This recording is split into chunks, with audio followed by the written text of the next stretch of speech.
Guys, j'ai pu conduire un Cybertruck pendant une semaine, puis voici tous les trucs cool que j'ai découverts. Un des trucs vraiment cool, c'est que c'est vraiment juste du métal, donc il n'y a pas de peinture. Si tu ouvres la porte sur le Cybertruck, c'est toi qui pognes le dent. Première fois que je suis arrivé au Cybertruck, il n'y avait pas de poignée, fait que je savais pas comment ouvrir ça, mais je me suis rendu compte qu'il y avait un bouton ici. Fait que taper le bouton, la porte s'ouvre. Puis il y a plein de traces de main, c'est comme ton frigo, fait que si tu le tiens là, c'est sûr que tu vas laisser des traces. J'ai eu la plus grosse surprise de ma vie quand j'ai ouvert le wiper. Check-moi ça comment il est gros. Je pense que si je dois changer cette affaire-là, ça va même pas fitter dans une boîte Amazon.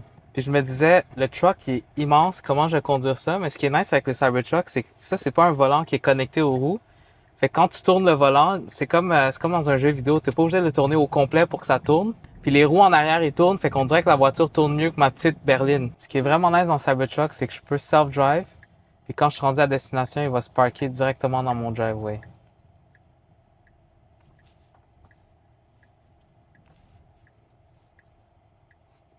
Donc pour la somme modique de 2000 par mois, est-ce que j'achète ça ici ou un condo à Montréal?